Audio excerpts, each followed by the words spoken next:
The following is for informational purposes only. For medical advice, please see a medical professional.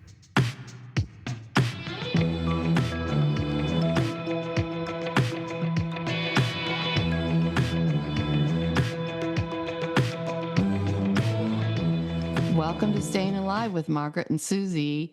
I'm Margaret, and Susy's And I'm here. Susie. Yeah, hi, Susy. And today, well, in this episode, what we're going to talk about is what we eat and why we eat it.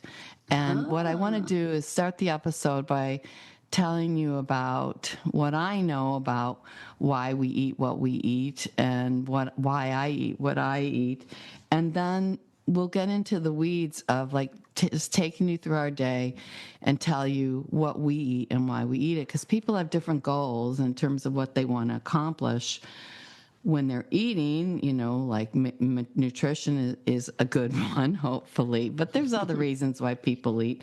And so I'm going to with that topic of why do we eat what we eat? Like ideally, or maybe people would think, well, we eat what we eat because we're hungry and we need food to live. Yeah, that's good. That's a good reason. But one thing I learned along the way in my eating journey is that sometimes I was thirsty, not hungry. And I ate for that reason. And people with eating disorders sometimes describe their eating to soothe themselves. And maybe that's a reason why some people eat. And so there's different reasons why we eat. And there's research out now where there's a book out on dopamine and how that leveling impacts not eating as much for people who have what we, I guess, call an eating disorder. And so I wish there was just one reason why people ate what they ate, and it was to give nutrients to their bodies. But we're humans, complex human beings and animals, and there's a lot of different reasons why we eat. Susie, what do you have to say on that? Well, I think about cultural things. I mean, people eat because they're familial patterns. Like maybe they eat what they're used to.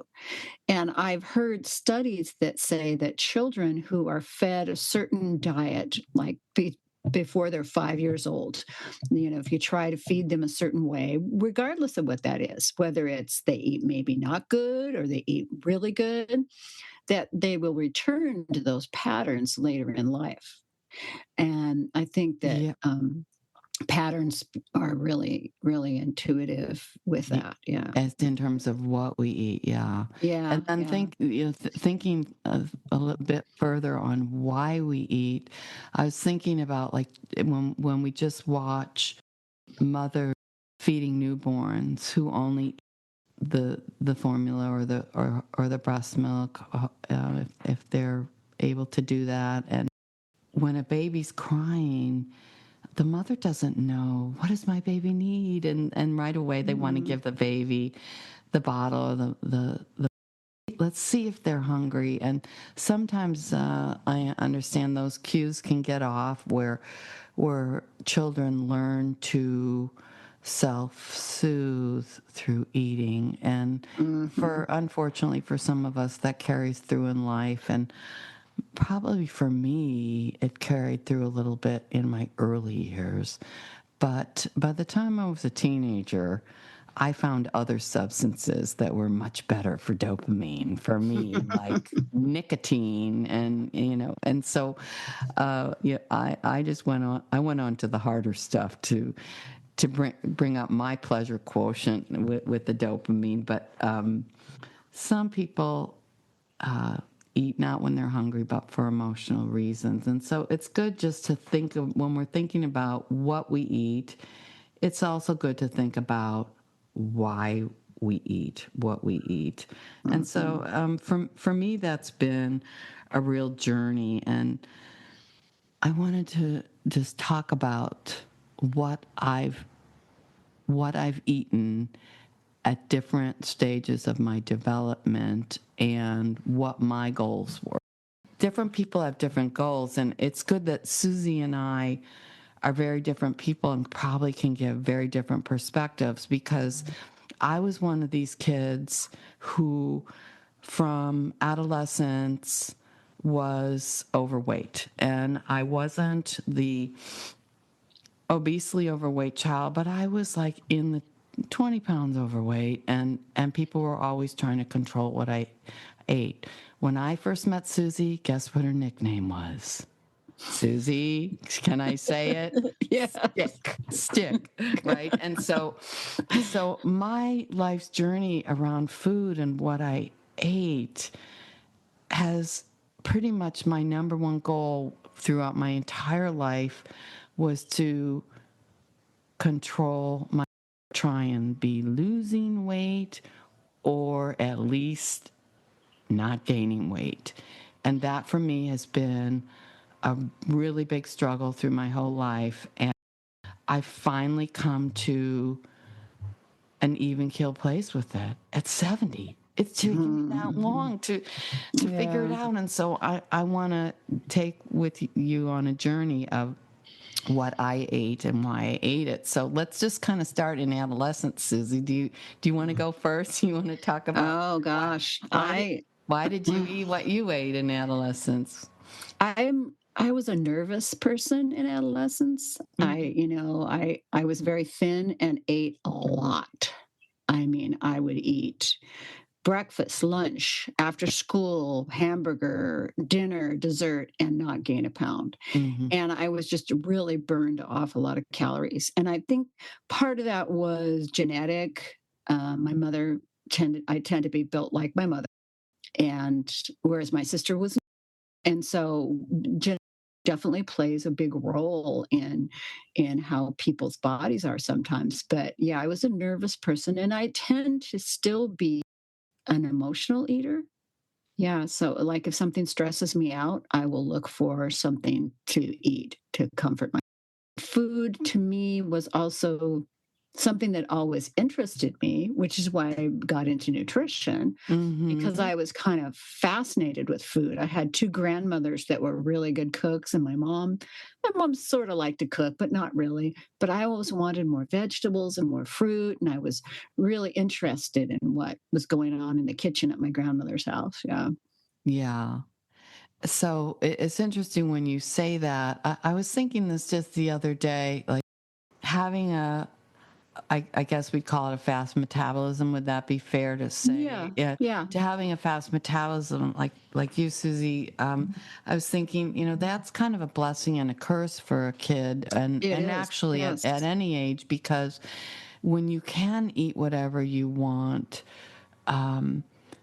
You can eat the wrong things. you can eat the wrong things easier. Yeah, that's right. You can eat the wrong things easier.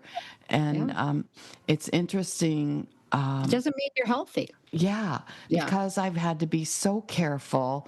Here I am, 70 years old, still 20 pounds overweight, but working on it. You'll hear about that later. And I don't have high cholesterol. I don't have anything because the diet, or like I don't have diabetes. I don't have anything that a real like sugary sweet or fatty diet would have done to me as an old person, because I've chosen to be so careful about what I put in my mouth, because like one ice cream cone can be 1 pound for me, whereas I had an aunt there. I only had one aunt who didn't have this genetic factor of like you look at food and you gain weight kind of thing, and not really. I know that's not a true thing, but she could just eat a gallon of ice cream every night and not gain a pound. Most of us in my family did not inherit that shape. I did gain weight once I got away from home. I put on the freshman 15 when I went to college. Yeah. That might have had a little something to do with, I lived in a dorm my first quarter at college. I wasn't used to being able to have everything you wanted to eat. Yeah. You could have whatever you wanted. And then, to be honest, I would smoke pot and go down to taco time, So I really, I did put on a little. The thing that drove me to want to eat better was my interest in the environment too. Yeah. And me too. um, in 1970 or so, probably in 1969, my dad read the book Silent Spring by Rachel Carson, and I read it. And I remember him telling me before he died that because he died when I was 17, that I should get into the environmental field. So eventually Oh, I sweet. got a degree in environmental health with nutrition concentration. And I always tried to feed my kid, organic food way before it was popular. And people would say, oh, some people feed their kids like that. But it's not that important. Yeah. Not that That important. reminds me of something is that in 1972 I read Diet for a Small Planet. Do you remember that Uh-huh. book? Oh, yeah. For audience members who don't know about that book, there is actually a section where they showed how much water was consumed to raise cattle to create one hamburger. And Yeah. so Yeah. in that book, it was a real anti beef movement in a Hmm. certain way. And I can remember at that time, I stopped eating beef. You know what? That's when I started gaining weight. And Mm. it took me probably about 40 years to put two and two together and come back to beef and come back to my body's very true and every human body's very true need for protein as a Hmm. way to get a balanced nutrition and keep one's weight stable. But back to the late 60s and early 70s, I practically eliminated protein from my diet Hmm. because I didn't know anything about nutrition then. I just knew I wanted to eat for a better planet. So I tried to grow my own fruit and vegetables, and I stuck with a lot of fruit and vegetables. And my main source of protein was trying to combine rice and beans. There was a Laurel's Kitchen, right? Remember that? And Right. Oh, in the I think back, I still have some of that. Yeah. oh, I still have that book. And Yeah. in the back, it told which which type of grain with which bean to combine to get the correct The complete by proteins. Yeah. Yeah. minerals Yeah. and yeah, Yeah. and so I would go by that as my Bible to try and do that. Meanwhile, gaining weight, gaining weight. Too many Because carbohydrates. I Yeah. was eating way too many carbs and not enough protein, but Yeah. I didn't know that at the time, and I didn't really Sure. think about it. I wanted to stick with that diet, and so then what did I do? I didn't change my dietary intake to try and my nutrients. What I did was I just started exercising more and more and more, and my young adult life kind of coincided with the running movement, and Mm-hmm. I so remember that. I remember that. I became a I runner. ran with you on the trail and chucking it. Yeah. As a young adult and right into middle age, I didn't really think about what I ate anymore. I just kind of figured I'm eating a variety of fruit and vegetables. I'm eating to support the planet, and I can control my weight and not gain weight. Even though it doesn't seem to work without exercise, I can do it by exercising a lot. And Hmm. how did you eat in those times in the 70s? What did you? You didn't You need to know, exercise as much as well, and into I'm the the kind of 80s person too. that I went in and I've always been a kind of person actually who goes in and out of exercise programs. I would go to do aerobics, like 3 days a week and have a really good pattern for a while. Then I'd get walking every day or when I was in 60s, I took Pilates and I really got into that. And so I even got into personal training for a while. I mean, I've gone in and out of exercise programs my whole life. Now, I And was a vegetarian from 72 to 90, and what I can't that's a long remember time. is, Yeah. Yeah. did you eat chicken and fish back then? Were you a Yes, I did. We were you pretty a much, vegetarian when I? my husband and I pretty much ate no red meat for a long time. Mm. I'm fortunate to be married to somebody who will pretty much eat anything. So I could cook a lot of different things. We ate beef once in a while, but not very often, and mostly we'd eat it if we were at somebody else's home and they made it, you In the know? late 70s, like early Yeah, and 80s, like even I in the didn't.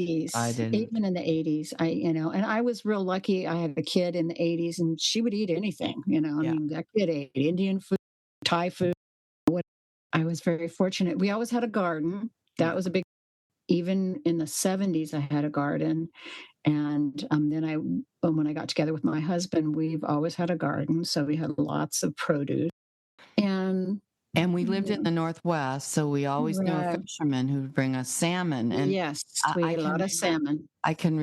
it's like, I'm going to start eating fish again. Are you kidding me? Like, Mm, I was a mhm. vegetarian, but salmon was the first thing for me to reintroduce to my diet that wasn't Right. completely vegetarian. Then I Yeah.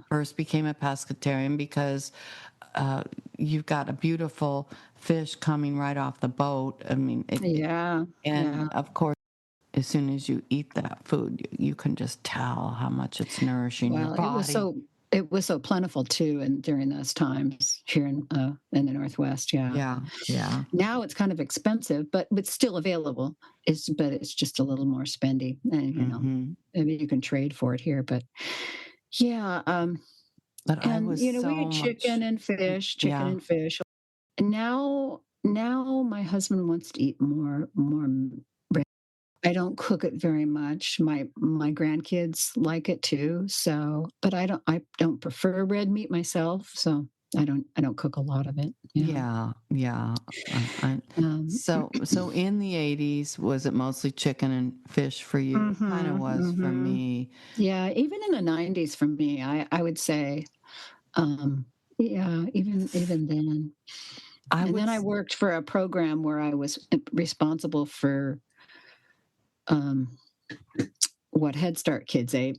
mhm, So, I've always been involved in the food thing, yeah. that's my whole life. So, As far as what I ate, like in the 70s and 80s, I was consuming a lot of dairy too. And I mean, we mhm, went through the phase where we made our own yogurt. It was so easy to make, wasn't it? mhm, And so my child was born in 78, and I was a vegetarian at the time, and so so much of his protein was in the form of dairy, like, sure, pretty much yeah, um, and it was inexpensive. milk, You can goat's milk. cheese was cheap, Well, it and was mostly and milk and yogurt in our mhm. family. Well, our house, it seems like my kid ate a lot of cheese, and because it was economical, and we struggled financially in those years, so that was an easy thing to do. Yeah. Yeah. And remember, you worked for the women, the WIC program, which stood for Mhm. Women, Infants, Children. And Right, yeah. when my son was first born, I financially qualified for that program, and that was mostly fortified cereal, fortified juice, and milk were Right. the main products. Nowadays, they give you a lot more different things, but back then, that's basically what it was Yeah. milk, cereal, eggs, and cheese, yeah. Gosh, and Yeah. cheese. Yeah, I remember the And cheese. some juice, I and don't, some juice, and but some juice. I don't remember eggs. I don't know. oh, really? I don't Yeah, when I worked remember. for them, they gave eggs, yeah. Yeah. Yeah, S- So but I ate so much dairy products, mhm, and so what I've known in my 40s, and I noticed for me then as I aged and started to go through menopause as a woman, dairy products became more intolerant to me. And I can mhm, remember a naturopathic doctor say to me once, think about how much hormones there are in dairy products. It's mhm. not that they're shooting the cows up with bad stuff anymore. It's just you know, naturally there, it's yeah. just naturally there. It's part of the milk, yeah. And Yeah, I really started cutting back on dairy products by the yeah. time I was 50 years of age. I do some dairy still, and I don't drink milk anymore, but I do some dairy still, and I'm a person who, as a thin person, I also have really thin bones. Hmm. So I'm at risk for osteoporosis. So I do some dairy today. It's Oh, hard to get I do enough. too. Yeah, it's I hard do. to get enough calcium in your diet without a calcium supplement, Yeah. unless you do some dairy, because a lot of other calcium sources aren't as absorbable. Right. And calcium's tricky for Yeah, people. it Yeah, it is. is. And so Yeah. we said we're not going to recommend supplements because No, it's we're not not. our job to do that. But I can tell you that what I take, and I do take calcium, Mhm. and that's doctor prescribed. So if you think Right. that you might be deficient in something, because I mean, wouldn't you say it's true, Susie, that although we try to get all our needs met from food, um, it just might not totally be possible. It's Right. It even with really depends on the individual. even Yeah. with stuff that's Yeah. fortified with vitamin D. Like Right. we might still need a supplement, and Yeah. you'll do your blood test with your doctor and decide that with your Yeah. It's physician. so much better for your body to get the nutrients that you need from food, Right. because supplements aren't always absorbable. And Right. sometimes, especially a water soluble B and See, C's, well, see, yeah. they just go right through you. Right. And it's, pharmacists will tell you that's some expensive urine.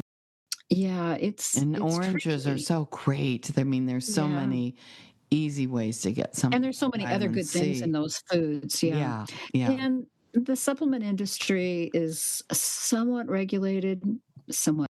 They're not medicines, so they're not as regulated as drugs are, and it can be tricky and it can be very expensive way to Yeah. go. So, Yeah. yeah.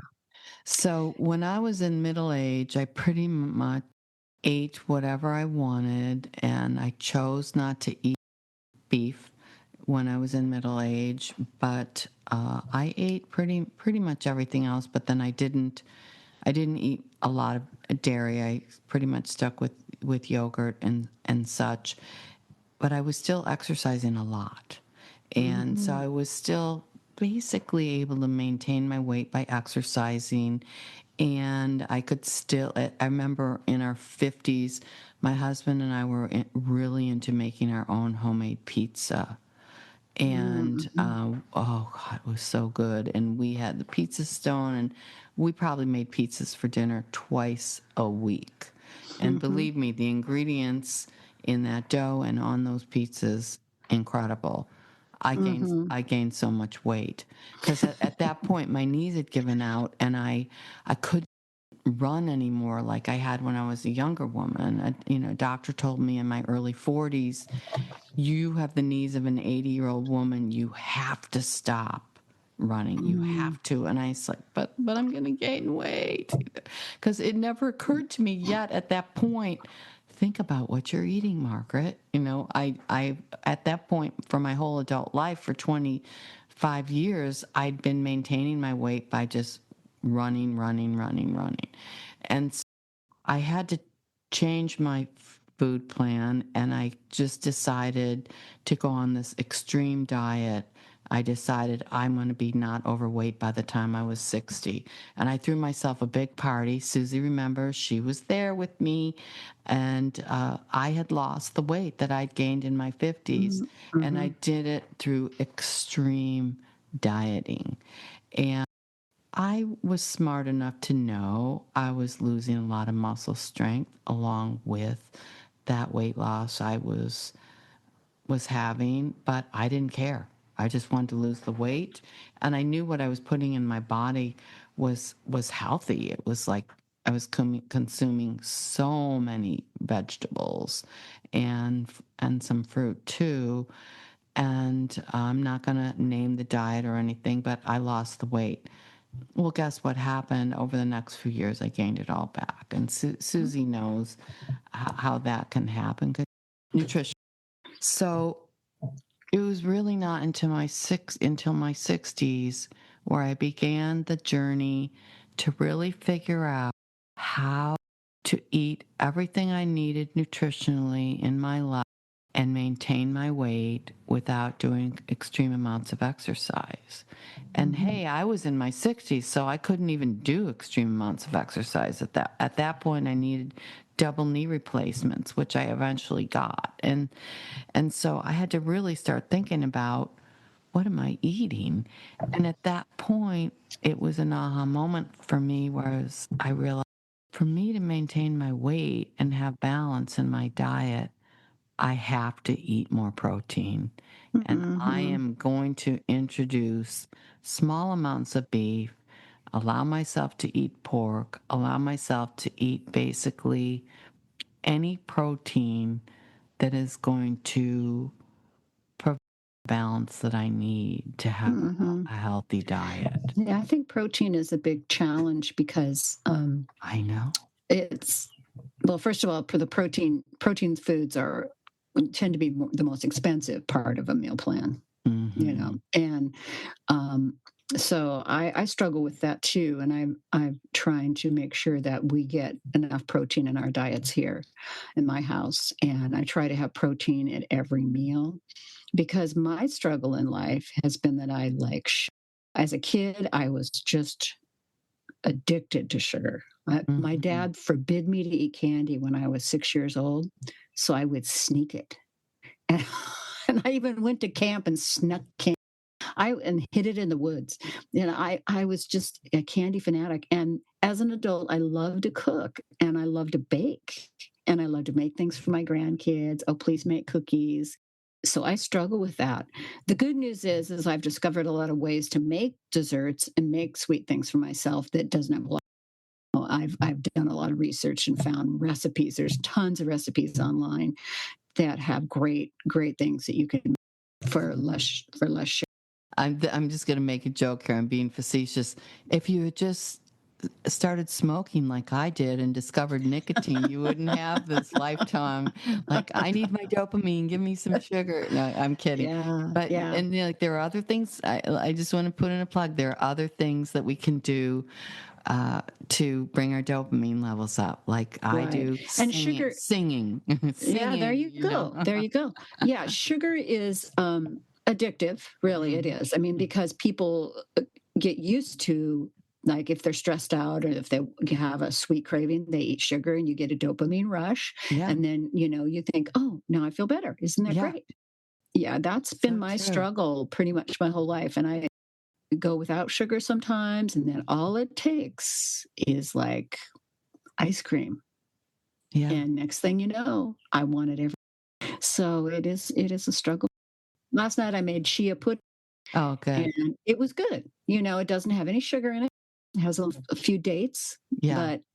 but like 3 dates, but it wasn't very sweet. So fortunately I have strawberries in my garden and I put strawberries on it. But yeah, so that's my biggest struggle in my life because my blood sugar or my blood tests show that I'm pre-diabetic. So Yeah. it is a struggle for me. Well, Yeah. we've been going for a while, so let's get to, like, so what do we eat in our day-to-day life? Let's Okay. end the program there. Let's Hmm. talk about what we do and what our goals are and why we do it. So Yeah. for me, you've heard it's maintaining my weight and or even losing, and for Susie it's more about not having getting into addictive eating with sugar and eating Well, other nutritional. yeah. My goals are What are your goals? primarily not just to avoid sugar, but to try to get enough protein out at every meal and to get as many fruits and vegetables in my diet as possible. And I also have to watch my fat intake because I had gallbladder surgery, and even though it's been I have to watch what I eat because I get digestive problems if I eat too much fat. So Hmm. I have to watch that. Yeah. And some people our age have adult onset diabetes or high Mhm. A1C, and they have to really Mhm. look at what the, how many carbs. Like my friend who's diabetic, she counts carbohydrates, which is very Yeah. complex, and that Yeah. requires It seems like a lot of work. Yeah. professional help to do It that. does. But Oh, and the other thing I have to do is I have acid reflux. So I have to there's certain things that I not too many things that I don't necessarily eat for that, but boy, you don't eat late at night. I'll tell you mhm. that right now. You'll find No, out really fast, as we get and that's older. that's a thing. That's a thing too that's changed in my life. I like to if I had an ideal day, I would eat a good breakfast, and I vary my breakfast. Sometimes it's oatmeal, sometimes it's eggs, sometimes it's a smoothie. I vary my breakfast. And if I had a really good day, I would have a bigger lunch and then eat a smaller dinner. Now, I don't always do that because time wise and schedule wise, it doesn't always work out. But I think that is a nice way to do things, because I think as you age, your digestive system slows down. Yeah. And if I eat dinner, after 7 o'clock, boy, I'm a mess. Yeah, it's not a good idea. I'm with you on that. I don't eat after 7 o'clock because I like to get in bed at 9:30 and start reading and fall asleep by 10. So when you're aged, it's just not good for your digestion. But for me, since it's very much about not gaining weight, maintaining my weight, or actually even losing weight, which I'm doing right now, I need to know how many calories I consume per day based on my exercise level to maintain my weight, and then how much to lose my weight. And so for me, to be honest, for me to maintain my weight, it's like 1,600 calories a day, And how do which you is low. do you do you find that cumbersome to count calories? I'm just curious. No, I use it. I used to, but now there are apps, and so I'm not Okay. going to promote any apps, but I use an app, and I know it's ballpark. Like if I say small salad and it says 120 calories, I know that that's wrong because of the way I make my salad dressing. You and I both know there's no way a small salad is 120 calories, but they're adding in salad dressing, that we don't eat. Right. And so they're Or croutons. yeah, it gives Yeah, me something. a ballpark on that, and so I utilize that, and so let's say it's 1,500 calories, and so I'm not going to do 3 meals of 500 each because you want to allow for snacks too. But the good thing is that you've got the running tally right there. And so if you got through lunch and snacks and you've got 400 calories left at dinner, you've got 400 calories left. If you get there and you're like 300 calories left, then you're going to have a piece of steamed white fish and steamed vegetables. It's really good that it's pretty easy to do, and it does really work. And the key thing, really for anyone, but especially for older adults, I do not want to lose any muscle. No one should lose any muscle. And so the days of Well, you're going to lose muscle as you age, though. That's the thing. that, So I you mean, want that's to the thing. maintain what you got. Yeah. Right. So you don't want to do even more by extreme weight loss, which then you start losing muscle as well. And so I'm really careful in that. And then I can confidently know, okay, if I've lost a pound in a week or two, and it took 2 weeks to lose 1 pound, it took 3 weeks to lose 2 pounds, I know that was fat that I lost. And I can tell just by the way my waistband fits around my pants. It's like, this is great. And so it's a good thing. And it's working for me. And then I can also count my protein too. Because like you said, it's hard to get enough protein. And It is. I'll be honest, on the days that I'm not eating animal products that are going to get my protein levels where I need, I will use a protein powder and put it in my, like I Sure. told you guys, I don't drink milk, dairy. I drink soy milk, and I drink soy milk because it's got higher amount of protein in it than nut milk. The nut milks. Yeah. And Some then nut milks are fortified, but yeah. I add protein powder. Yeah, yeah. Protein powder can be helpful for some people. There are different kinds. Some are flavored, some are not. Some have probiotics in them. There's a wide variety. They're not inexpensive, but they do provide a pretty good shot of protein. Yeah. And I use them in my chia pudding, and I also use them in smoothies. We drink a lot of smoothies at our house. Yeah, And and we start. what about I don't want to completely skip over to desserts just because I'm like, Hmm. I mean, I'm the kind of person like right now I live in California, and so it's the height of the fruit season. A Oh, peach in the height of the season to me is the perfect oh, dessert. And I don't care about anything else. Like mhm. a perfectly ripe piece of fruit is it for me for dessert. But a lot of Yeah. people are like, "Come on, I want dessert, Margaret." Right, right. Do you Well, want to say anything about strawberries dessert? are ripe in my yard right now, and so we've been eating a lot of strawberries, and there's a lot of things you can do with strawberries. If you're really trying to be careful, I made a frozen dessert last week. Frozen strawberries, frozen bananas, and a little bit of non-fat yogurt. And you actually freeze it, and it has a similar texture to ice cream. Wow. And then I put, if I really want to jazz it up, I put maybe some dark chocolate chip. It's pretty good. I mean, for somebody who doesn't want to do that much dairy, it's got a little yogurt in it. You can also make it with other kinds of milk. You can make it with coconut milk or almond milk. And Hmm. there's all kinds of, it's called nice cream. You can make it with frozen pineapple or mango. Just blend it up and put it in the freezer, or you can use frozen fruit and then Hmm. make it. But it's And sort of like making a smoothie and then just freezing it. You yeah. know, I think And that's a good option for some people. But once in a while, I make a cake or something, and I have a really good recipe for an olive oil cake that doesn't have very much sugar in it. It's a hmm. lemon olive oil. That's pretty good. And I love to make pies. And once in a while, I make a pie. Pies don't have to have a lot of sugar in them. They do have a lot of fat because there's a lot of fat in the crust, but there isn't necessarily a lot of sugar in a pie if you get a sweet fruit. So Hmm. you can vary the amount of sugar you put in your pie.